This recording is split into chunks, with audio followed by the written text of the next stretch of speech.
Welcome to the Spurs News Podcast, your home for all things Tottenham Hotspur. Now, here are your hosts. Hello everybody and welcome to a new episode of the Spurs News Podcast. I am Sam. Joining me today to talk all things wonderful world of Tottenham Hotspur, it's Stefan. Hello. Yeah, I can't hear that without thinking of the 70s/80s BBC LOLO. That could be completely over your head because you're considerably younger than me, which I know you take great delight in reminding me. Yesterday, in fact, you called me old. Yes. But yeah, hopefully there's some members of the audience that will know what the hell I'm talking about. You know, it's at times like that with those references, I do miss Matt. It's like, Matt, so you're if you slightly do older know than what me. Matt, if you do know what Sam's talking about, please do fax in. Yeah, fax. Yeah, send us a fax. Do you remember listening to the radio when people would fax in? Do you actually remember that? No. I hate my life sometimes. The only reason I know what a fax machine is because my granddad used to own a building company, and they would fax orders between each other because it was quicker. The only reason you know what a fax machine... Do you have any comprehension how much that hurts me? I started work, and when I started work, like emails was a thing. Like, it was a new thing. My first email address was like a Hotmail address at school, and I was like a sixth former, I think, like college age, so 17, Yeah. 18. That's when emails became a thing for the mainstream. And then, yeah, I was working, and my first job I had, the company was introducing company emails and explaining to everyone how to use them. That's yeah. Well, I'm going to go sit in a dark room for a bit. Steph, would you like to talk about Tottenham for a while? Yeah, let's carry on the show. oh, that really hurts. Anyway, so I've got a bit of a running order for the show. We're going to start by talking about the exit from the FA Cup, so to defeat the Man City. Obviously, we're going to thoughts on that regarding trophies, because obviously it just raises that whole thing again. And obviously just thoughts on the game in general. Then we're going to switch over to the fan questions, because basically I asked people to ask us anything that wasn't to do with that. And people have, thank you. So I think we've got 5 there to chat through. Then we're going to have a little look ahead to the Brentford game, and then we're out of here. How does that sound? Cool. We should have at least 2 tangents in there somewhere. At least, I mean, I opened with one. Just me feeling Yeah, it's old. true. You said hello, and that was it. I was off, hello. I was pissing by your door, and that's a reference you won't get, but some people will find that really funny, I hope. Right, okay, shaking that off, because I feel, yeah, that's hurt me. I've had this discussion on this podcast many times, and I think perhaps it's a generational thing, and I'd love to get your take because you are younger than me. The FA Cup means a lot to me. When I was younger, the FA Cup, regardless of who was in the final, whatever, it was a big deal. It's like the only way I can compare it for people who don't really see that now unless your team's involved. Is it genuinely felt a lot like the World Cup final or the Euro Championship final. Like, even if your team wasn't involved, the FA Cup was like, oh, it's FA Cup. It's FA Cup day. That's all the families. We're going to plan your day around that. If you were football orientated, obviously. If you weren't football orientated, you didn't give a crap. Still don't. But it's just a Sunday. Yeah. If you like football, it's a big deal. You know, the FA Cup final day. So, it means a lot to me because I've got a lot of memories associated with the FA Cup, and my first real Tottenham season, like, because obviously I've supported Tottenham since I was little, you know, but that was because the family stuck me in a shirt and that. But my real fandom, if you like, really began with the World Cup, Italian 90. I fell in love with football. That was my kind of, like, I knew a football, I kicked the ball around. I'm a Tottenham fan, but I wasn't really thinking. And everyone who remembers that tournament, it was Gazza's tournament. He was incredible at that tournament, and you could argue with all the best players in the world at that tournament, he was right up there. He really was. And my brother, who's a diehard Tottenham fan, and obviously was the one who put me in the Tottenham shirt, just said, he plays for Tottenham. And that was it. I didn't need anything else. And Gary Lineker was scoring the goals. Guess who he played for? He played for Tottenham.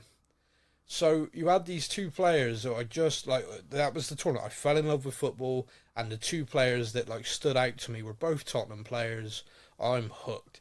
1990-1991 season is then the season that follows, and you get us winning the FA Cup.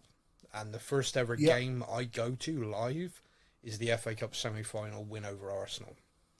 Nice. Who won the league that year, by the way. They were probably the best team. When we hammered them in that semi-final, I don't think I didn't know this at the time, but looking back, I don't think anyone thought we'd win that. Except for us, of course, because we always think we're going to win. Yeah. But that was the first ever FA Cup semi-final to be held at Wembley, by the way. Yeah, and it was the old Wembley, the proper one, not the new crap one. So, yeah, Towers, not the arch. Yeah, proper Wembley, not the crap one.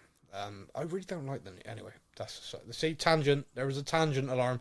We need an alarm for that. just like one of us, we hear the other one going off, and one of us just hits the alarm. Like, no, bring it back.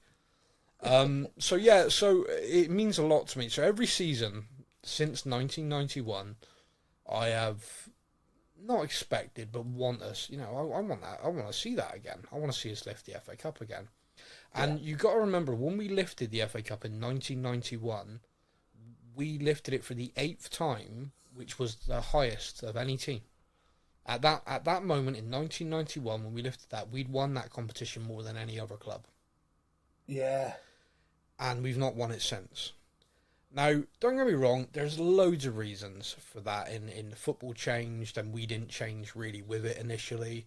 By the time we did start to change, football changed again. So just broad brushstrokes, the Premier League came along, money came into the game. If you finished high up in the league, all of a sudden the money incentives was massive, and the players you could buy and pay for wages suddenly became huge. Tottenham were never, we won the league a couple of times, but we were never really a league winning sort of side. We were a cup team. And all of a sudden those cup teams couldn't compete. So this is real broad brushstrokes, my opinion, obviously. By the time we made adjustments and were ready to compete, the game changed again, because then you got super owners.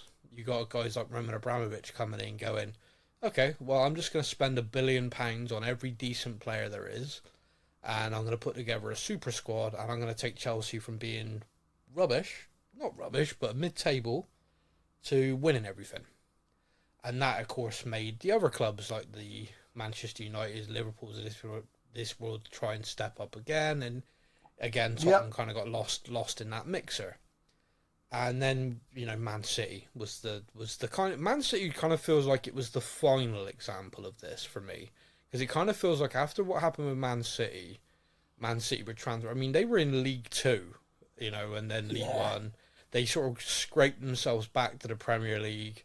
They got the stadium, which was like the Commonwealth Games Stadium in Manchester, and everything kind of around that. And then all of a sudden these owners came in.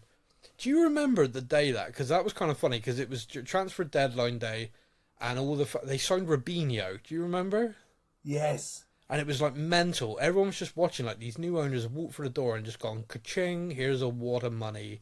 Go and get one of the most exciting footballers there is out there in Robinho. With Mark Hughes as the manager. Yeah, mental, right? Just absolutely insane.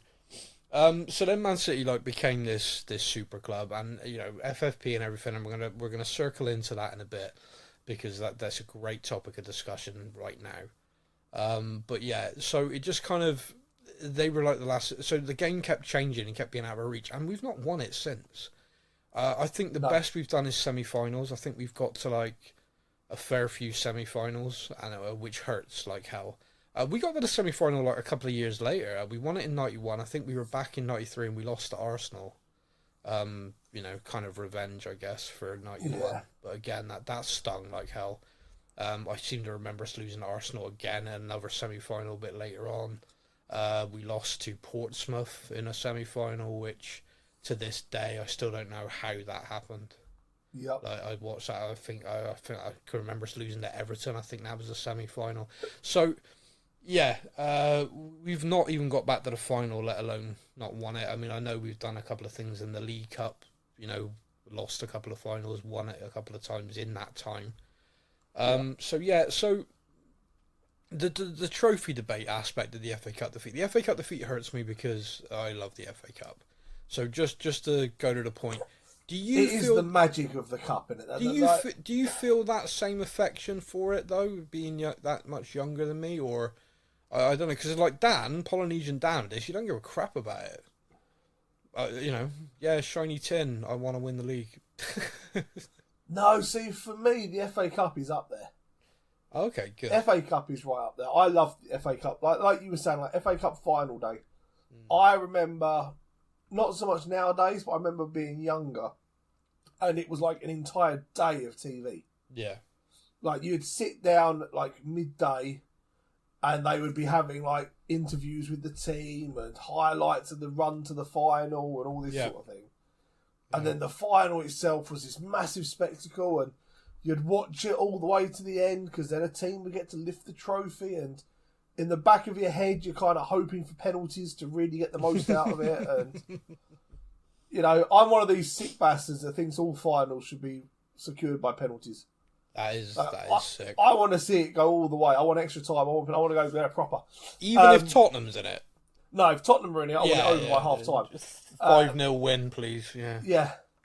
But no, I love the FA Cup. It's the magic of the cup, as they advertise it as. I think it's brilliant. You got to look at this season. Was it Maidstone have just beaten Ipswich?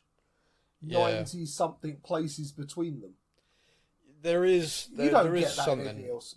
No, it is something quite special, the FA Cup, and genuinely, I still feel great affection for it, and so going out of it does sting. There is an element that stings, but look, football's heavily opinion based, as in me and you especially. Me and you watch games and we message each other, and me and you can be watching the exact same game, the exact same players, and see different things. And that's and I think both of us, we enjoy that. That's football. Yeah.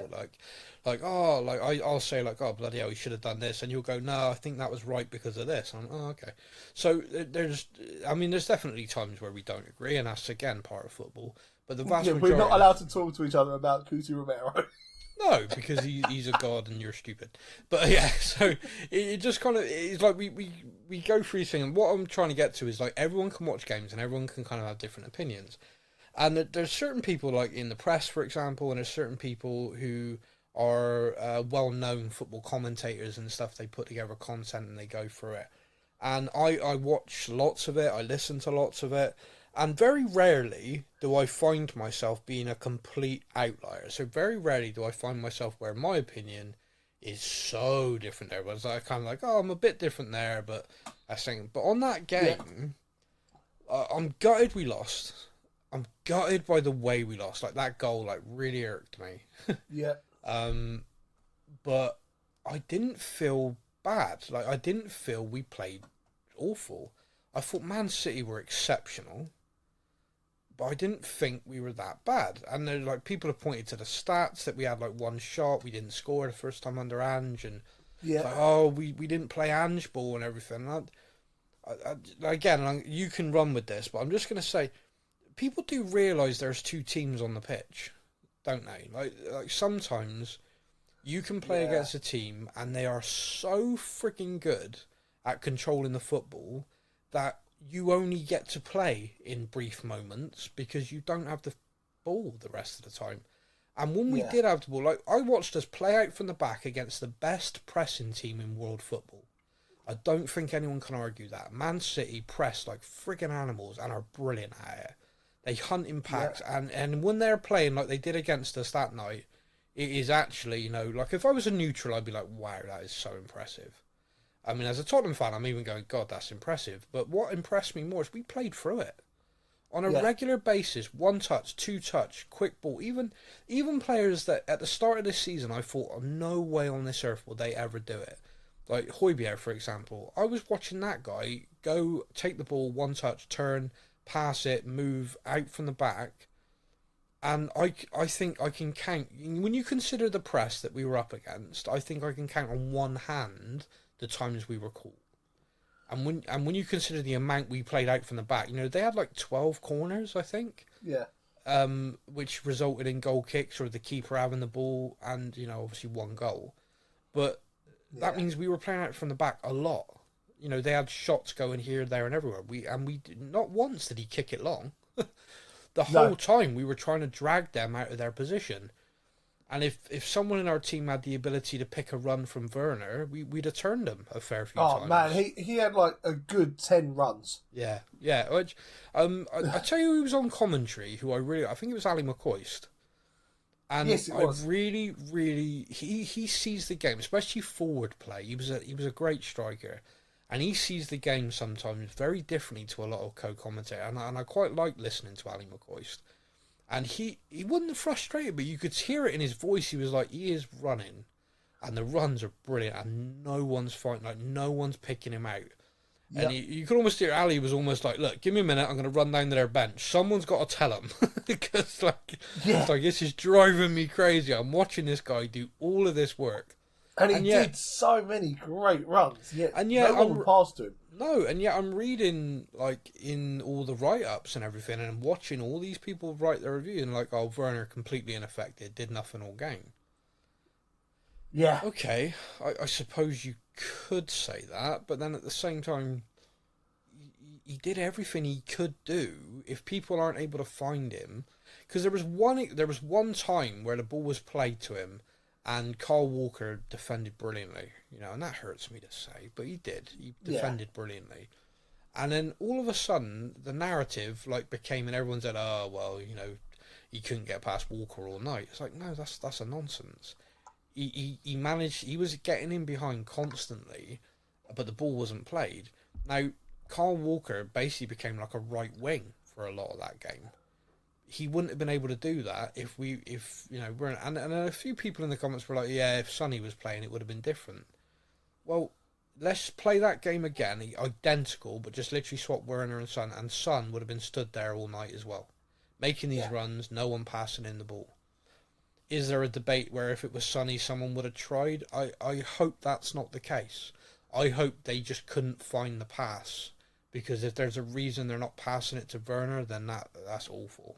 There's a problem there, yeah. And I know we joked about the whole Johnson Kulusevski, but just ever since we said it, I'm now really conscious about why. So just for those who didn't hear this or anything, because it is kind of funny, there was this rumor, and don't get me wrong, it's just mad stuff, that Kulusevski and Johnson don't get on, and therefore they won't pass to each other. And it's funny. I mean, there's just no way that's true. It's just such a stupid thing. And then I said it to Stefan, and we're like, do you know what? I'm watching this game, and I heard this rumour, and I don't think he has passed to him. And then we watched it, and we were like, yeah, they genuinely, there's a really difficult pass one way, a really simple pass to one or the other, and they're like, yep, take the difficult one.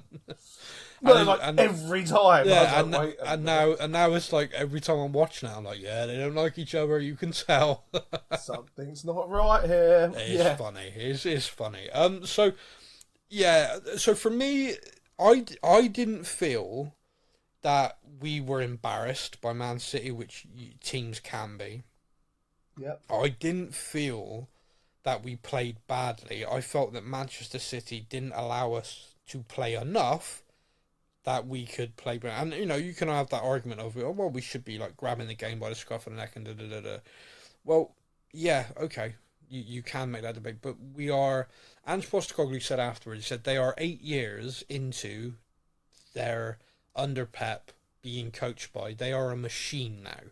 They're not at the beginning, and everyone forgets that in Pep's first season he did fuck all. They won fuck all.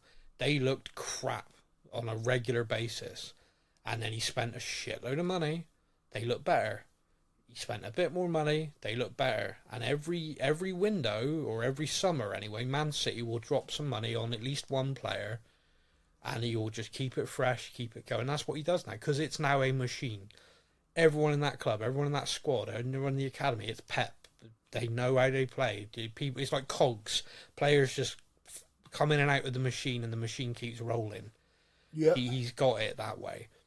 Ange is in his first season with us, and oh my God, he wasn't able to compete on the day with the best team in the world.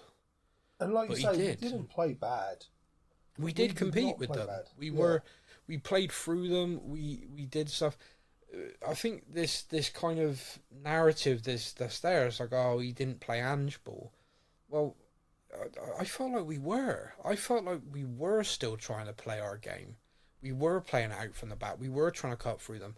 But perhaps, and you know, I don't want to pick out individuals, but perhaps on the day, our attacking players just weren't creative enough. I don't think.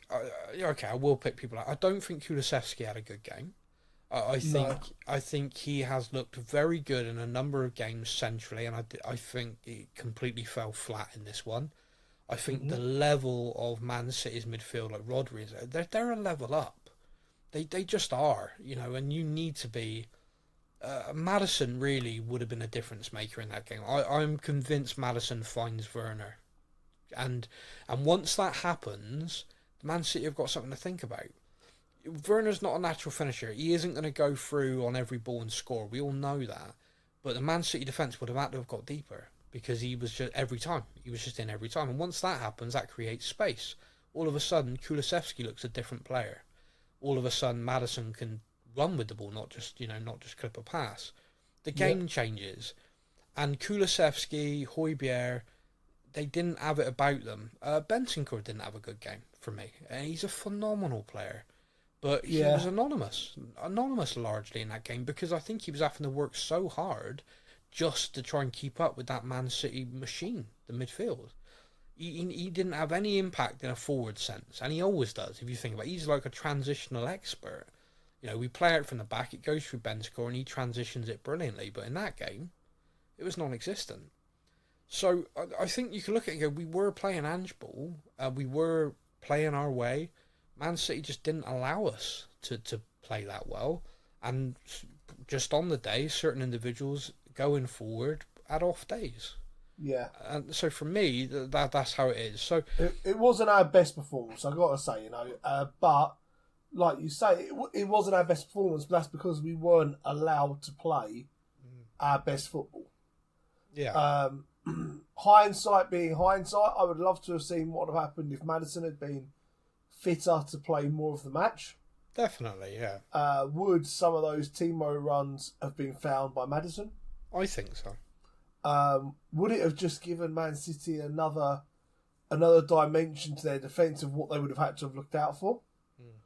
You know, it's a difficult one, but unfortunately, I'm gutted we lost. It was one of those matches that the longer it stayed 0-0, the more I'm like, okay, at no point did I think this is going to a replay. I was in my head, I was like, this is going to be a 1-0 win, one way or the other. Yeah. Man City had that, what I still think was an onside goal ruled out for offside. I felt, when I saw that goal, I did genuinely think that was onside. I have now seen the lines, and this is where it was offside, right? So by the letter of the law, that goal was offside. For me, and I think every football fan, it's like, really, do we not? We want goals. You talk about like goals change games. It doesn't always change games for the team that scores. Like if they scored early in that game, all of a sudden that whole Man City team would relax. We finally scored at the Tottenham Hotspur Stadium. We've finally done it. Yeah, our team would have been like, shit. We need to sort this out. The whole game's changed. Yeah, the whole game changes. Like in that instant, that whole game's a different game. The longer that game went, the tenser Man City were getting. I mean, that goal they scored was scrappy and crappy. Okay, so let's just talk about that, because this is a debate in itself, and I've seen so many like passionate opinions on this. So give me your opinion on that goal and whether you think it should stand or anything like that, and then I'll give you mine. So I don't want to taint what you're going to say. So you go for it. What do you think? I was disappointed by it, but at no point did I think it would get ruled out. Okay, why disappointed? What? So what's your opinion? I'm not thinking about whether you thought it'd be ruled out or not, but what's your opinion on it? The keeper went for the ball. He didn't get the ball, and Ake was the first person to react to a ball drop in the box and scored. So you think keeper? So no foul for you. It's a goal. No debate. It's done. Yeah. Okay. What is interesting to me, and this is one of the things that kind of drives me crazy. For me personally, as a football fan, yeah, that's nothing. The keeper should have come through, not that guy on his ass. Yeah. You should have come through him, man and ball, and absolutely murdered him. Yeah, Diaz has actually done his job perfectly I see people talking about, oh, he runs the risk of being a penalty. I'm not saying punch the guy in the head. I'm saying take a step back. Out and get the ball. I'm saying take a step back and run through him. Because if you run through him and he elbows you, he does anything, then that is undoubtedly the referee's going to give that. If you run through him, grab the ball, and that guy's mullered because you've run through him, guess what? That never gets given. It's never an offence, because if you're going to get in tight on a keeper like that, that keeper's going to go through you. Yep. So here's an opinion which I know is not going to be popular. I don't think Vicario had a good game. I think that's the first game he has looked off for me. He looked a little bit shaky. He never caught the ball clean all night. Several shots went to his hands, but he palmed them down and then he had to re-grab them. He didn't look himself to me all night. Why that is, who knows? But he just didn't look his usual reassured self. And I felt that in that moment, to me, a football fan of many years, because I'm old, as we've discussed, that's soft. He should have gone through man and ball, claimed it, and it's just done. There's no debate. What I will say to caveat that, and the reason why when VAR was going on I was interested, is because I have seen already this season, last season, plenty of seasons, that goal ruled out because of a foul on the goalkeeper. Goalkeepers in the modern game are a protected species. We all know that. You get in tight on it, you know, back in the day, Bobby Smith up front for Tottenham could headbutt a goalkeeper into the goal holding the ball, and that's a goal. Look, like I literally just launch in, the referee's like, well, you went over your own line, it's a goal, mate. Butted me. Oh, I didn't see it. So then you get to the point where we are now, where, you breathe on a goalkeeper sometimes, and the referee's like, no, you don't get that close to the beautiful goalkeepers. Yeah. And in this game, it's not. And that is where there's a problem. That's where, for me, refereeing there's problems, where different interpretations in different times.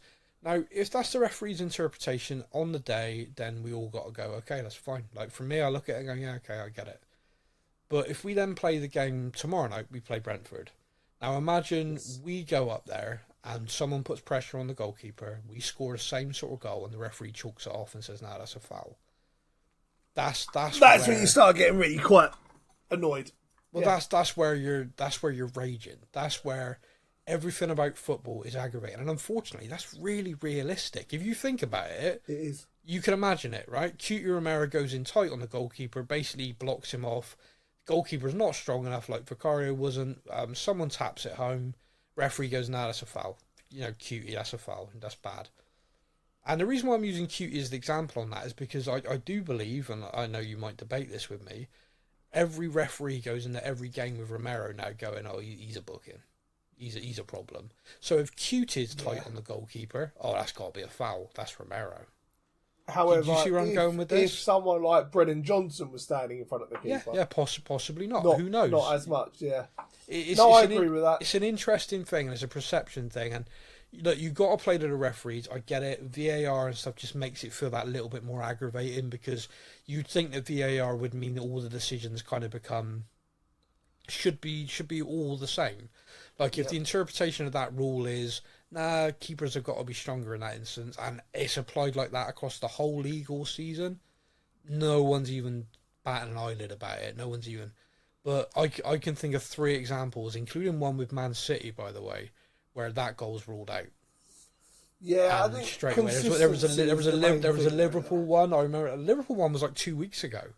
Yeah. And I think it was Alisson. Alisson come out, and I was watching the game live, and I'm like, he's just dropped the ball. That guy's done. All the guy's done is stood there, and they've given that. They've like disallowed the goal and given that as a free. I was like, that's mad. That's mad. And so to a certain extent, I feel the same about this. But consistency. You just said it then. That's where the frustration is, because you look at that and you go, as a fan, oh, that's going to get ruled out for VAR. Yes, because I've seen that get ruled out. Oh, no, it's not been. Why? What? Yeah. And then you get the conspiracy for it. Then you get the, everyone hates us. And that's the feeling you get, because it's like, this is ridiculous. I've seen this get overruled 3 or 4 times with other teams. why isn't it happening for us? Why has this happened? And that's when you get anger, and that's when you get fans, questioning the referee's parentage and whether he has sex with donkeys and stuff like that.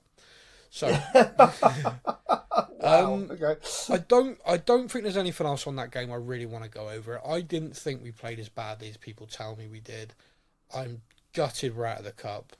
The trophy jokes came within seconds. Like I've got a Gooner friend who just delighted in just sending me this message. I was like, "You're already out." She said, "Yeah, but we could win the league. You won't." I was like, "All right, fine." So yeah, it just instant barrage of another trophyless season. I guess that hurt me more the last couple of years because I felt like we were directionless. I felt like we were all over the place. I felt like we had no identity. It doesn't hurt me this season because this, for me, feels like year one. This is the first season of Ange. This is the first season building a squad. Every window, he knows he needs to work. He's made 2 more adjustments to the squad this window. I think in the summer, there'll be more, the summer will be more work, getting more players who can play his way of football.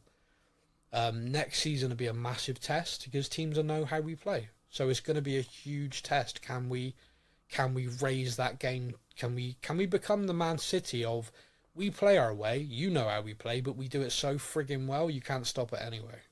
Yeah, we don't need a plan B, you do. No, but and that's the challenge. That is the challenge. Can that be done? Is Ange good enough? Is the team good enough? Are the players good enough to do it? This season, people are still adjusting to it. Like, bloody hell, Tottenham do what? Their fullbacks run where? What do you mean they go into the centre circle? Yeah. No. Destiny Udogie basically playing a 10 right now. So there's a lots of stuff ahead of us, but this is year one, and based purely on where we are, we know finally, as Tottenham fans, we have a style of play that feels Tottenham. It feels like the football we all want to see. We have developments and work going on behind the scenes where signings are being done quickly, early in the window.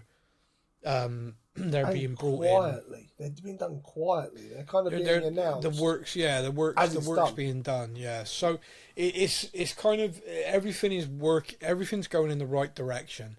We're not the finished article. We are going, but we are actually moving the right way. The key is under that bloke who was manager of us before, we were going the right way.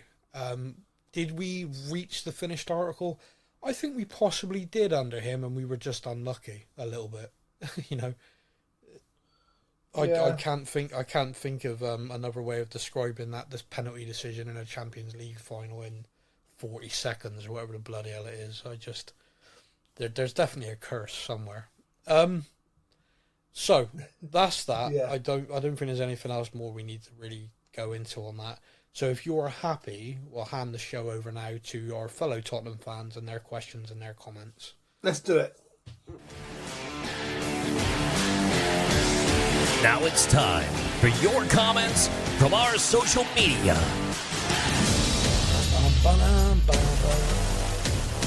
So we've got 1 comment from Instagram. We have 4 on Facebook. Where would you like to start? Let's start with Insta. Okie dokie. On Instagram, we have the Johnny Stark of the Johnny Stark Show. He says, "How disappointing is it that Højbjerg is staying for the rest of the season?" That's savage. That's mean. I'm just trying to work out my scale of 1 to 10. What's what on this? Okay. So 10 is you're totally happy with it, and 1 is so disappointed you could hire someone to break his legs quickly. What's your range? I'm a 6. Okay. So you're not really unhappy about it at all. You're kind of okay with it. I'm frustrated because it is a player who, by the sounds of everything that's coming out of the club, quite publicly told the club, "I'd like to move on." However, at the same time, every time he has pulled that shirt on, he hasn't played like someone who's down tools. No. He made don't get me wrong, there was a couple of moments against Man City where I was proper head in hands. Is he trying to join Man City? What did he do? But in general, this is a player who he puts the shirt on and he goes out there and he plays his game. And for a player who knows he's not starting every week, to have someone on the bench who is willing to come on and give 100% off the bench when needed. The same as I think about Royale. Like Emerson Royale, he's not a starting 11 player, but he is also happy to train hard, get on the pitch when he does, and put shift in. Yeah. You need those guys around the park. You know, you need those guys in your squad. Yeah. I'm not hearing anything out of Tottenham that he's causing trouble behind the scenes. No.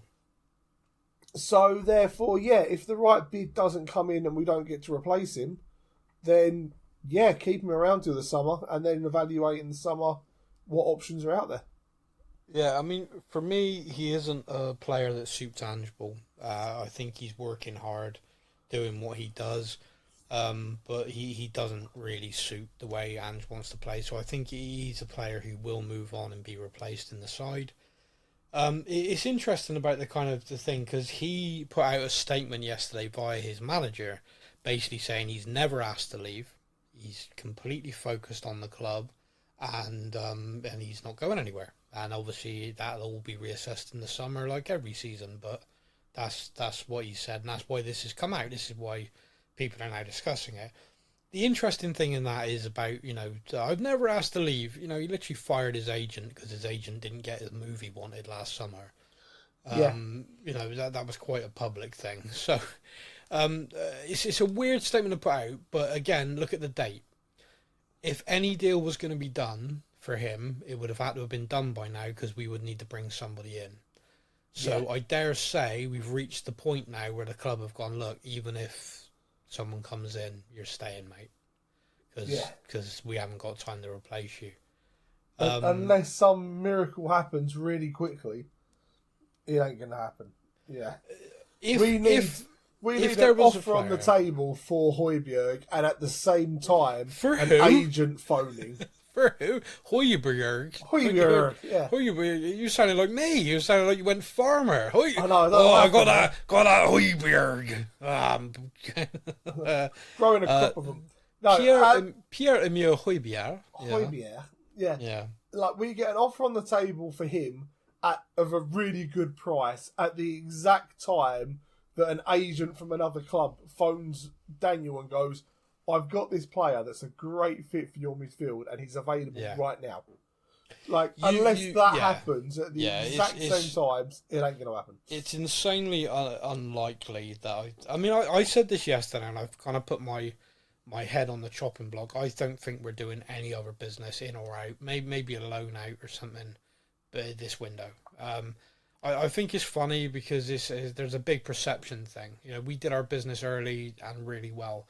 If those were 2 deadline day signings, people would be like, oh, what a window, It's like, no, it's actually better the way we've done it.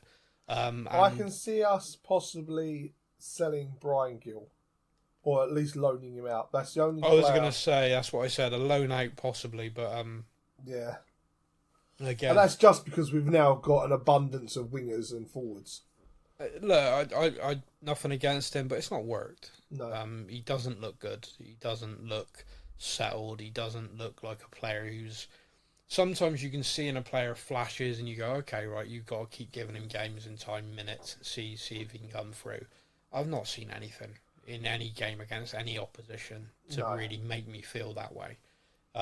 In fact, the only times I've watched him and thought, God, he looks good, is when he's been loaned back in Spain. I watched him on loan at Valencia and thought, wow, what a player. he suits the Spanish style of football. Yeah, it just hasn't worked. Okay, so heading over to Facebook, the first question we have here is from Grant Morton. Grant says, should we buy a halfway decent striker this window, or leave it until next season when we will have more money to spend, a better deal, as the January window is usually way more expensive? Not getting one now could be the difference between getting Champions League next year or not. Okay, I have an opinion on that. What about yourself? You can open. We did. Timo Werner. He says a halfway decent striker. Timo Werner is a good winger and a halfway decent forward. Yeah. I think we have signed the player that he's talking about. In terms of, for me, that's spending money for the sake of spending money. I mean, I think the point he's getting at is the 9 position. I think he's looking at Richarlison and thinking, you are not getting us 20 to 30 goals a season. My opinion on this is slightly different, where I get that, and we as Tottenham fans for a decade roughly have had a phenomenal striker. You know, we have had a guy who is scoring 20 plus goals a season for fun. Could have probably got more. You know, under Ange, I still you'd have barreled him in. I think he was silly to retire when he did. He should have stayed for another season with that. Yeah. Really. Well, you know, he's still playing. He's just playing in like one of those, you know, leagues. It's like a friendly league, isn't it? Yeah, something like that. And still not winning anything. Bum. Anyway, I've become a Leverkusen fan very quickly. So I think it's a difficult thing, but the one thing, Grant, I think to keep an eye on is if you look at Ange teams, the goals are shared, and what I mean by that is he doesn't really play a style of football where you have a focal point striker. He tends to try and get to a point where he has a free that can interchange a little bit, and the goals are always kind of like I think his Celtic team, the front three had like 20 plus each. It seemed like, and I know the leagues are different, so the numbers, obviously, you know, the Premier League, you're probably not going to get that. But if you look at this season, you know, Sonny's out there. You know, Sonny's our top goal scorer. But, you know, Richie, I think, scored 6 in 8, you know, at the moment since like recovering and everything. And Werner's come in. I think he's played 2 games, 1 assist. He averaged a goal contribution every other game. So against Brentford, I'm expecting a goal or an assist from him. Johnson's not quite hit that, not really putting in the numbers. Kulusevski isn't either really this season. So yeah, there's work to be done, definitely. Would a more prolific striker? The problem is really, for me, is the cost for that. Like, you can't replace Harry Kane, really. There isn't, even with the 100 million out, even if we literally took that 100 million and bought another player, I don't think you can replace him in that sense. Harry Kane at Tottenham is irreplaceable. Harry Kane at Bayern Munich, you know, they could sell him in a few years and sign another prolific striker. They basically just replaced Lewandowski with Kane, you know, for them. Yeah. For us, there are some strikers out there, number 9s in the world, that you look at and you go, I think they could score goals in the Premier League. Vlahovic is a name I can't really pronounce, plays for Juventus. There's a few strikers out there you look at and go, I think they've got all of the attributes. Yeah. Ivan Toney, I mean, we're playing Brentford tomorrow. Ivan Toney is the one that's an interesting one that a lot of people talk about. You know, if he was a number 9 at Tottenham or someone, how many goals would he get? Personally, that's not a player for me for a few reasons. But just you look around, you're looking at 100 million plus to do that.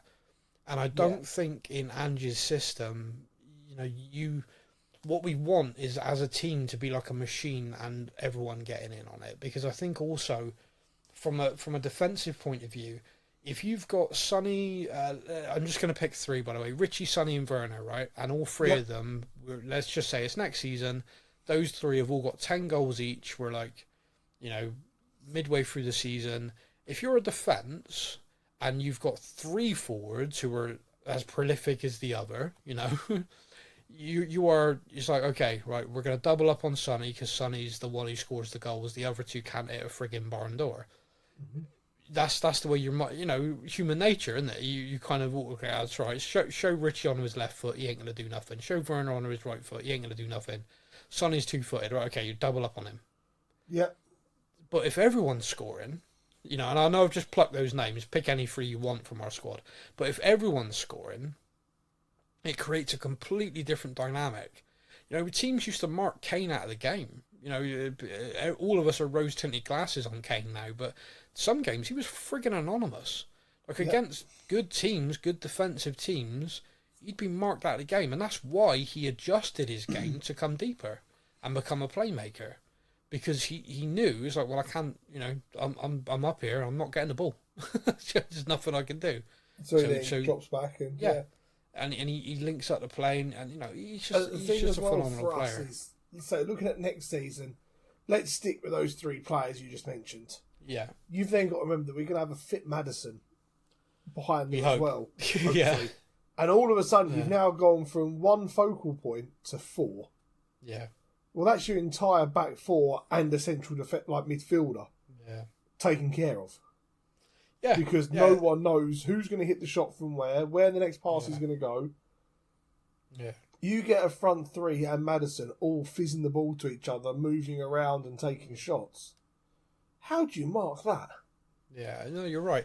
I think Grant's point. I don't think anything like that happened here in January, Grant. I think this got side. You know, touch wood, have had a real horrible injury run. If we can avoid that happening again to the end of the season, then I think this side as it is can really compete for a top four spot. I really do believe that. Yeah. I also, and I know people possibly won't agree with this, I also would not think it's the end of the world if we don't get Champions League this year and we have a season in the Europa League. And the reason why I say that, I know people are like, oh no, it gets in the way, whatever.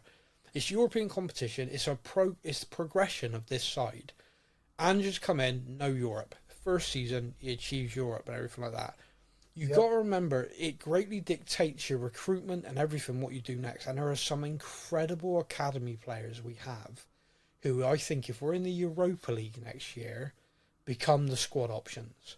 I think Alfie Devine, Phillips, Dorrington suddenly become squad options. You know, Scarlett, these players, Troy Parrott could start. Could come back and start. I mean, Troy Parrott, I believe, everything I've read, will come back and be classed as a club-trained player, and we need that for Europe. So, and all of a sudden, you have this situation there. You know, when Kane emerged, Kane came through the Europa League. If we were a Champions League team that season, Kane doesn't get anywhere near that squad. Nope. He wouldn't have got near it. But he came in, he found his form, showed everyone what he could do, and then, okay, let's see what you can do in the league, and the rest is history. So it wouldn't be the end of the world to me if that happened. Obviously, Champions League is where we want to be, and obviously if we do achieve that, then I think there could be some interesting questions asked of certain players. I think Richie would be one where the club would look at and go, okay, if there's an offer for him, because there's rumours there are several clubs who would like to take him from us, could we replace him? Who would we replace him with? What's the profile of the striker we want for that role? Yeah. And I think there's a few players. I think there's a few players there that they would look at in the summer as, okay, Champions League next year, we need to, you know, reevaluate a few things. I think if it's Europa League next year, I don't think you see the big money get spent, and I think perhaps they look at it and go, okay, where can we improve? You know, we're going to work on our recruitment. Where can we improve the squad? Who needs to go? Who, you know, like I said about Højbjerg doesn't really suit Angeball. Who needs to leave? What holes does that leave us?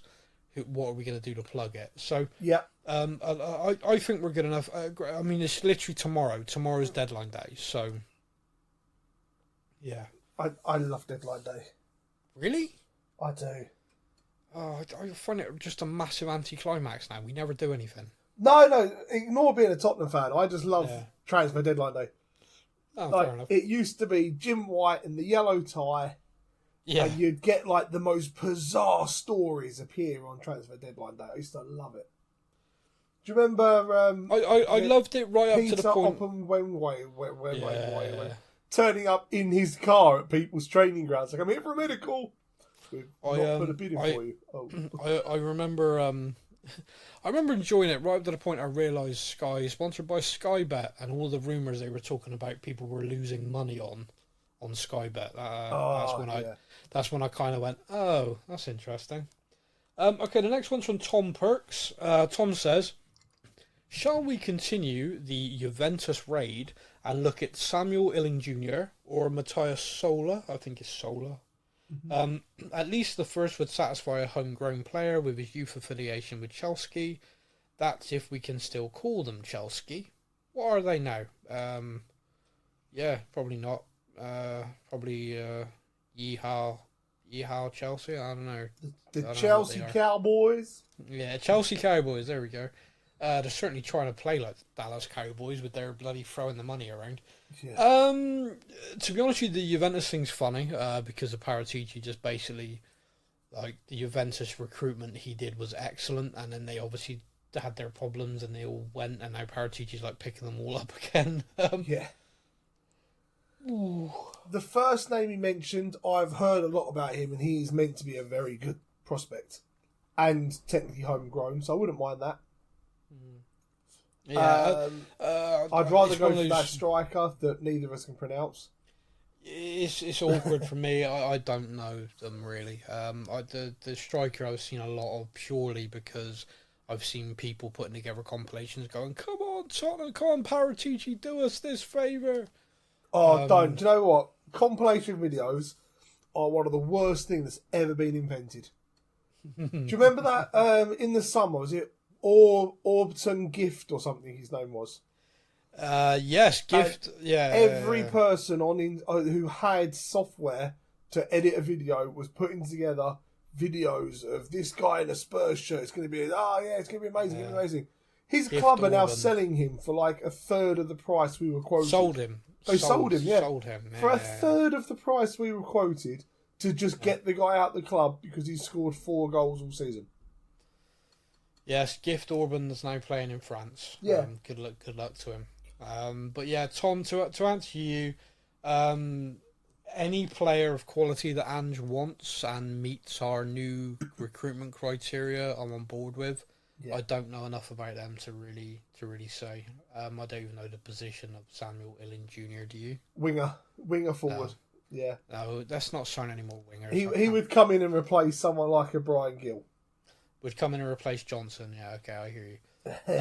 Okay, next up is Ryan Miller. It's Miller time. He says, with financial fair play getting stricter, do you think Spurs will take advantage of other teams this January, seeing, as I assume, Spurs have a lot of money we could spend? Okay, Ryan, I'm going to put a pin in that question. We're going to come to you at the end. The other question here is Barry Fowle says, Mbappe wants 70 million a year. That's 1 million shirt sales with his name on it. Should we go for it? I think this is a joke from Barry, but it does make me want to just point out once again that shirt sales, that's not how it works. Because I see that come up all the time. Like, we sell this many shirts and that pays for it. It's like, no. The way a shirt deal works with a company is they basically buy a license. So Nike make our shirts currently, and every shirt that gets sold, Tottenham get a tiny percentage of, and Nike get the money. That's why Nike give us 30-40 million on a contract to have the license to produce our shirts. So basically Nike get that money, in essence. I think there's a slightly higher percentage if it's bought through the official club shop, but it's like, if you're selling a shirt for 70 quid, I think we get like £3 of that, if that. It's probably not even that. So it's Nike. I mean, but they give us a lot of money. They sell the big deal contract. That's what they're giving us that money for. So, we can't have it. We have it both ways. You just give us all this money, you make the shirts, and we keep that money as well. It's a great deal. Come on, what's wrong with you? We'll give you a tenner for every shirt we sell. You just get the honour of having your tick on our shirt, and we're like, awesome and stuff. No, it don't work that way. But Mbappe was asked by Spider-Man whether he'd join us, and he said no, so I think that ends it. The fact that sentence is real. Yeah. the fact that Spider-Man's a Tottenham fan. He did ask him, and he laughed in his face and said that could never happen. I think that sums up our chances of signing Mbappe. Just quickly, Brentford tomorrow.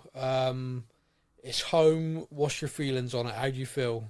Do you feel confident? Do you feel nervous? I'm a Tottenham fan. I'm always confident. Blind nervous. Optimism. Yeah. Okay. I'm hoping to see a bit of a reaction. I think the press have laid into us over the Man City game, and I'm hoping the players come out with a bit of, all right, we'll show you. All right, fine. Man City were bloody good, but we're good. Look at what we can do. Brentford are a good side. They've got Tony back in the team, which means they've got a real threat from set piece, and cheating bastard moves the ball. We'll have to keep an eye on that. Yeah. I'm hoping we put in a real performance. I'd like to see us really blow a team away, regardless of who it is. Yeah. I feel like we need that to kind of shake the cobwebs off and be like, okay, this is us to the end of the season. And also, we got a run of games where we got a good few home games all clumped together, just because of the way the fixtures have been changed around. Yes. It's a real opportunity. Like we pick up maximum points in a good few games that are coming up. All of a sudden, you look at the table and we've kind of really cemented our place. If we stutter a bit now, I think this is the time of year where teams like Man City, Liverpool, they turn it on. So we need to win. Yeah. So I want to finish the show with Ryan's thing then about FFP, financial fair play, and whether Tottenham can take advantage, and Tottenham, how are they in a position to take advantage? We touched on it last week that for all the criticism and all the justified criticism at times of Daniel Levy, the one thing I think the vast majority, even the most staunch Levy out haters will say is we want him away from the footballing side, but actually the business side of it, he's done a pretty good job. That's okay. Yeah. We can't dispute the fact that when he came in, we were a failing club, and now we are a massive commercial success. We are, in footballing terms, the richest club in London, which is nice to say. Which is kind of crazy when you consider that we are, compared to Chelsea and Arsenal, Chelsea Cowboys, nowhere near as successful footballingly in the last few years. So what that literally means is from a presentation point of view, as a marketing point of view, as a business point of view, we must be putting together. It's phenomenal, because if you add success to that, we'd be echelons up again, because success makes eyeballs means new fans means new revenue, which is a cold hard way of looking at football, but that's the facts. Yeah. You create fans around the world by winning competitions. Manchester City had a shed load of money invested in them initially. We know the financial fair play rules and all that stuff, that's being looked at quite heavily. We won't go into that today. But what they do now is they have massive revenue globally. You see people around the world wearing Man City shirts now. That would never have happened before their success. No. But because they're successful, now people want to be associated with that team.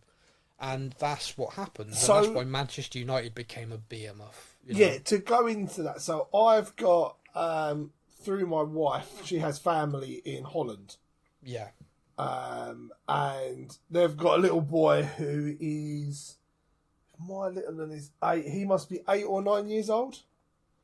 And when we were heading over, we went over there end of the summer. I think we went over there last year.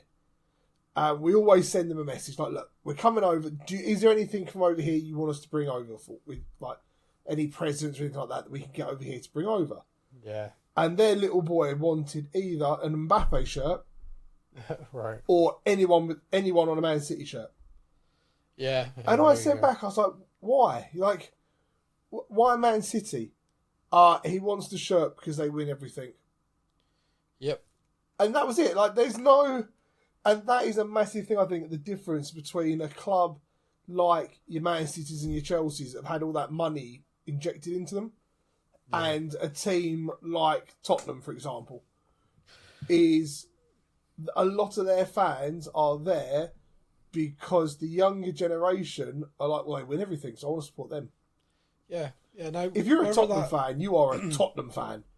You cry every other Saturday evening, and you hate football most Monday mornings, but you're a Tottenham fan. Well, I go through that with the game. Like, I hate football. I love football. I hate VAR. I love VAR. Yeah. so yeah. No, and that's the cold hard fact. You create success, you create fans around the world, you get them hooked in, and then even if you're in lean times, they're kind of hooked in. You've got them, and also the parents are the ones buying the shirts. The kids like, what shirt do you want? Oh, I want Man City. Well, that's cha-ching. And the more shirts get sold, the bigger the sponsorship deals you can get. The bigger the sponsorship deals, the more money the club generates. You see where we're going with this. Yeah. From Tottenham's point of view, without that success, to be where we are is kind of crazy. It is kind of like, you look at the teams that surround us, Barcelona, Real Madrid, PSG, Manchester United, for historic reasons, are still right in there. Man United, Man City, obviously, Chelsea, Yeah. Arsenal are both below us. But I mean, our I think we're about 150, 160 million up on Arsenal revenue wise. Gee, I mean that's not silly numbers. That's big numbers. Yeah, no, it's massive, and that's revenue, and that's the stadium. The stadium's done that. The events that the stadium holds has done that. You add Champions League revenue to it potentially for next season, and it goes up again. But you again, like I said, you look at all those clubs around us; they are all winning trophies on a regular basis. You know, even Man United. Man United right now, we're all looking at going, bloody hell, you know, they're not like they were. I think they won the League Cup last year. Or was it the FA? I don't know. League Cup they won last year. something. They beat Newcastle in the Carabao Cup final. Yeah, there you go. And we're all, you know, Tottenham done that, we'd be over the moon. But to Man United, they're, you know, awful time of it. But they're, you know, they won something last year. We are the only side in that top 10 that have not won a trophy in, I don't know how many years, 17 years now? Oh, yeah. 16, yeah. I think it's 17 season, 16. I don't know what it is, but it's a lot. Yeah. I know my daughter wasn't alive, all right? So, and she's 15. So it is a reality. It is a crazy reality of the business that has been done by the club to get in this place. And when the club started doing all this, I remember there was this really clear, concise interview with Daniel Levy where he said, with the rules that are coming in, we need to do this with the stadium to be able to compete. We have to. There's no way we can be competitive if we don't make these changes. Yep. And they've made the changes. The revenue stream, because the way FFP works is percentage based on your revenue. So you can only have a certain percentage of your revenue on wages, and you can only spend a certain percentage on transfer fees. So the higher the revenue you have, the bigger the wage budget, the bigger the transfer kitty you can put together to stay within the rules. We are now the richest London club. So revenue-wise, I think someone did a calculation last year. Now, obviously, this isn't applicable anymore, but they said last summer with FFP, we could spend over 200 to 400 million for the next 3 windows and stay within the rules. That's the level now of the income that we're at. That is the kind of insanity. Now, that'll certainly be adjusted now because we've had this season out of Europe, and you know, regardless of what European competition is, it's extra games. Yeah. Cup runs are extra games, so that revenue's up. So this season, I think it's just going to be a 41 game season, which is a very, very low number for us. For like the last however many years, it's been 50 at least. Yeah. 50 to 60 games. So you look at that and you go revenue-wise, everything, but because also the events that we're putting on, that's increased. So someone was pointing out that like a home game at Tottenham nets over $1 million in revenue for the club for every home game. They did a boxing event and it was like over 3 million. Yeah. They did a concert, like 3 or 4 day concert. I think it was Beyonce, and I think the whole thing came in over 10 million because everything in there is revenue, like all the bars, all of that stuff. That's all club revenue. So the way they've built it with the stadium, everything within the stadium, everything there is just a monster for creating income. It's what they've created. It's very clever. It's smart. It's what Everton are trying to emulate. Genuinely, it's what Everton are going to try and emulate. Yeah. And I pick Everton because they're the ones who are struggling the most at the moment due to mismanagement with their FFP. They've had a 10-point deduction already, and they've basically admitted a second charge. Nottingham Forest are another team that have got a problem. And if reports are correct, and I've got no reason not to believe this because these same reporters are the ones that broke the Forest and Everton story, Chelsea have a problem, Aston Villa have a problem, and there is only a day left in the transfer window, which means if they don't sell, you know, in these windows, both those clubs could be looking at 10-point deductions. It's the same rule breach as Everton. I think Aston Villa's salary based, and I think Chelsea's the spend, which cannot shock anybody. It can't. You know, they've spent so much and they tried to amortise it over so many years and stuff, trying to think they were being clever, and they've not been. Like they've cocked up. So both of those clubs, I mean, they both just might look at it and go, well, we don't feel we're relegation fodder. Next season, it might mean we don't achieve the goals we want in the league, but we're going to take it on the chin rather than lose one of our top players. Who knows? But also, it depends when it's applied. I mean, you look at Everton, their offences were over a couple of seasons, and they're being hit now. Like, they've had a 10-point deduction. There's a very real possibility that'll become 20 this season. Yeah. Which for me, I don't know. I think that probably means they're going down. I don't see. I mean, don't get me wrong. They've really turned it around with that 10-point deduction. But if you take another 10 off them, what does that do to morale at the club? You know, it starts hurting, doesn't it? I mean, you look at Aston Villa now. Aston Villa are playing a season this season. They're right. Oh, phenomenal! Yeah. And surely they've got to be looking at that going, hold up, that 10 points could be the difference between us getting Europa League and us being mid-table. Or Champions League even now. Potentially Champions League, or, finishing outside of Europe altogether. So that's got to be something they've got to be taken into consideration. Massively. Chelsea, that could be the difference between mid-table and relegation battle. And it's also a case of yeah, nice. It's also kind of funny for me where it's a point of when would it be applied? Like, so if they're both found in breach, would it be next season? Because Everton's was the following season. Yeah. So I don't think it'd impact them this year. So if Aston Villa look at it and go, well, actually, if we get Champions League, our revenue goes up. Yeah. So if we go to the Premier League, does that mean we can say, look, we gambled on it and it paid off, therefore we're okay? Or is it a rule breach has happened? Do you see what I mean? I think with Villa, they are knowing if they don't do something, then they're in trouble, because when they fall, they're going to be like, yeah, we missed it by a little bit. Yeah. But I don't know the ins and outs of the accounts of these things. I know the rules for FFP. My main career and my qualifications are in finance, so I do look at it and I do understand where the rules are being applied. But it's journalists who have put this together, who have said about Aston Villa, said about Chelsea. But there's multiple clubs. You only got to look at the story that broke yesterday from The Athletic, that basically player contracts have all been halted at many clubs because teams are now terrified of, oh, hang on, we were in contract negotiations, but we are now not sure if we can do it because of FFP.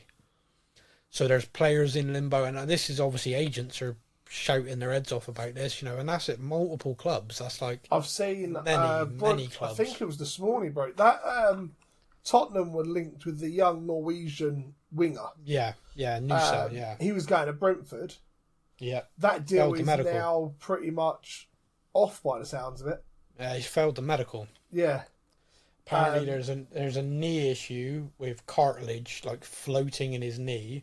Yeah. And also a back issue, which Club Brugge's like, yeah, he's fine. Go on. Pay us nearly 50 million quid in total for him. Go on. And Brentford are obviously, I mean, for Tottenham to shell out that money on a player is kind of Tottenham. For Brentford to shell out that kind of money, yeah, they got to be sure. They got to be 100% this kid's going to come in and make an impact for him. If they've got any doubt that he's going to arrive and then be out injured, I mean, they just can't. They can't. No, and again, I think that all feeds into the whole FFP thing. If you're not worried about that, you can make that risk. I think you're right. I think teams now are very nervous. Look at the statistics. The spend in the January transfer window last year was 770 million for Premier League clubs. Of which 675 was probably Chelsea, yeah. It was 400 and something, I was about to say, which over half was Chelsea, all right? So just to caveat that. But even if you deducted Chelsea from that, or gave it 100 million to Chelsea to make it more like a normal window or whatever, compare it to this season's 60 million, it is night and day. And of that 60 which, ironically, Tottenham are more than half of is the vast majority is Tottenham with one signing and one loan. Yeah. It is kind of clear and obvious to everybody that in this window, teams are worried. What is upsetting to me, and obviously if you're a fan of all these other teams it won't be, is the fact that the Premier League are now talking about making the rules a little looser. I don't agree with that. Those were the rules. Just because so many people have cocked up, it's not fair on the teams that have followed the rules. Yeah. Like the whole debate about Man City and everything like that. You know, you can say what you want about certain clubs. That are like, we're not Arsenal fans. Arsenal followed the rules. Tottenham have followed the rules. Yeah. Manchester United have followed the rules. Why should the club? I mean, and there's definitely others. I'm just picking them out. Why should those clubs now? Oh, so many others have made it's not fair, is it? Yes, it's the freaking rules. Yeah. It's like everyone signed up to it. It's a 20 club league. Everyone knew the rules. Everyone signed up to it. Everyone has to agree. They have these meetings. All the chairmen get together. Like, these are the FFP rules. Yeah, got it. So if you break the friggin' things, you're going to get hit. I get it. Don't get me wrong. 10-point deduction I thought was wow. That's jeez. Okay, right. If Everton have got that for one breach, wow. What's it going to be when the hammer comes down on the like Chelsea and Man City? They're going to be put in the non-league. You're going to have like This Is Wrexham documentary style of them trying to get back to the Premier League. Don't get me wrong. That'd be box office. They'll probably make a fortune out of selling the rights to that. But my point is, it's just like, I don't understand that, but I don't understand this narrative of, oh, bloody hell, they broke the rules. The rules were there. They broke them. You get hit. Should there have been a published list? Like, okay, if you break this rule, it's this. You break this rule, it's this. Yeah, probably. But they are now setting that now. They are setting that to say, no, this rule is a 10-point deduction and this fine. So every other club now, and that's where the bar is, so every other club accused of breaking that same rule, they know. Yeah. Everybody knows. The argument that, I didn't know it was going to be that bad. It's like, what it doesn't matter. You broke the friggin' rules. Well, yeah. Did you break the rule? Yes. Are you going to get punished? Well, we'd rather you didn't. So what we're saying is, if the punishment was less, they'd have broke the rule and been like, never mind. Don't worry about it. It's only going to be 3 points. Don't worry about it. That's one game. Don't worry about it. Yeah. We'll break the rules. So they're now on about loosening it. They're now on about making it a little bit, a bit nicer, not quite. That's bullshit. It needs to be tough. It needs to be, because otherwise teams are going to do this. And the whole narrative that, FFP just protects the big teams. No, it doesn't. It doesn't ring fence the big teams at all. The whole idea of FFP is, one, it stops these super owners. Look, it stopped Newcastle. Newcastle have got more money than Man City and Chelsea combined, but they can't spend it because their revenue isn't high enough. So Newcastle currently are frustrated as hell. They're screaming, they're going up and down about it. But that's one of the reasons these rules were brought in, is because if these owners come in and do this, go crazy, and then go, do you know what, I'm bored with football now, I want to go and buy golf, and they leave, Newcastle are dead. They're gone. If Roman Abramovich had ever got bored at Chelsea and just decided, you know what, I'm done, Chelsea would have folded. He literally was holding them afloat. And to be honest with you, him writing off his debt is the only reason that club didn't go bankrupt. Yep. So anyway, FFP is there for a reason, a good reason. And you only got to go down to lower league clubs who are literally fighting to survive because of terrible ownership to realise why having these rules in place is important and why it needs to be enforced. And in the Premier League, I know it sounds like just being a Tottenham fan, I can say this because of the position we're in, but we're in this position because we looked at the rules and made changes. We made sure we adhered to them. We did what needed to be done early. Yeah. And again, Daniel Levy has made a lot of problems and mistakes footballing wise. But as a businessman, he sat there, he looked at all these rules and went, okay, let's counteract these rules by doing this, this and this instead. Yeah. And this now is what we are need. an absolute juggernaut when it now comes to finances. And that is because of what he's done. And Don Paratici over there is bringing in great players for us because crime. Because of crime. Well, because of crime and fraud and everything else. But okay, so maybe we're not the perfect examples of not breaking rules. Okay, all right. Paratici, but he wasn't technically Tottenham at that point. Yeah, he broke the rules somewhere else. It's that Wolf of Wall Street clip that everyone always plays for him. Like, was any of this legal? No. He's got his Paratici's head over it and all the Tottenham signings he's made behind him. The question is, was any of this legal? No. No. But look, that's the show. Saying all of that, you've proper pissed on my parade for transfer deadline day tomorrow, haven't you? Yeah. Well, the funny thing is, you were saying it, and I was thinking, no one's spending any money. What do you think is going to happen tomorrow? It's going to be the most boring 12 hours of TV. It's going to be like, so-and-so's inquired about so-and-so for a loan. They've said no. Yeah. So-and-so might go to so-and-so on loan. It's going to be loan day. It's going to not transfer deadline day. It's going to be loan day. Aston Villa need to get wages off the bench. So what? It's going to... I tell you what, it could be interesting. It could be interesting if Tottenham do actually try on deadline day to some of these teams they know have got problems and go, right, who's your best player? It just might be interesting because one, I think people hate us for it, and I love boiling piss. Like, I said this, like, it will never happen. Okay, he's their captain currently. Pochettino loves him, but Chelsea have to sell. We would not be interested, and being so public with being interested, if an agent of Conor Gallagher had gone, yeah, he'd join Tottenham. Yeah, he'd be up for that. He'd like to play handball. Yeah. You know, Chelsea, yeah, he's all right now, but like a couple of months ago, everyone hated him. So, you know, he'd consider it. So there's no way we'd still be so publicly courting him if we were told, God, no, he's a Chelsea boy. Go away. No, Clearly not. Clearly someone has given us the nod to say, yeah, you get a bid accepted. He's interested. Yeah. So the idea that we could take the Chelsea captain off him because they have to sell, I would buy the Tottenham shirt with his name and number on it. It would go on my wall. It would become a trophy for me. It's like a scalp. I would treat that like, yeah, it would become regaled. I don't care if he's crap for us. It would just be the fact we did that to them. Yeah, he never scores a goal or plays a good game, but we still took one of their captains. We took him off him. Pochettino all the time. Oh, I want to keep him. He's a great player. He's a player I really like. No, he's going to Tottenham. No, look. So, like I said, that won't happen. I think Chelsea would rather take the point deduction than have us take a player off him like that. But who knows? Who knows what it will bring? I'd like to see us try and do something. There's a lot of rumour around. I think we're kind of set. I said it yesterday, and I'm going to stick to it. I think the only thing we might see is some loan outgoings. I think Brian Hill is one. I think there's possibly a couple from the academy, Sunsop Bell, or Lancashire. I don't think both. I think one or the other will go. Yeah. I'll be amazed. I'm still shocked at this moment that clubs aren't just throwing everything at us to get them on loan. These guys are prolific, and in League 1, League 2, I think they'd be prolific. I mean, we're unbeaten.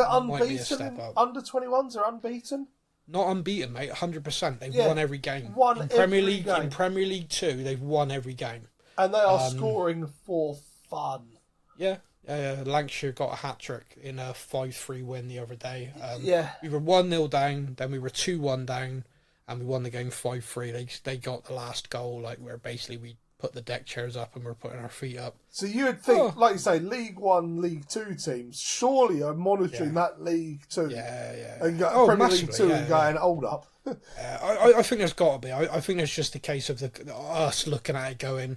Because I think if you finish... the Premier League 2 is a weird thing this season, but I'm fairly confident I read if you finish in the top 8, you go into a European Super League next season for youth football. Careful mentioning European Super Leagues. Careful. Yeah, I can't remember. I can't remember if that's the under 18s or the under 21s. So apologies if I've got that wrong. But it'd be interesting to see if the club are kind of watching it, thinking, actually, let's keep them around the club. let's win Premier League 2, and is because it's the first year of its new format.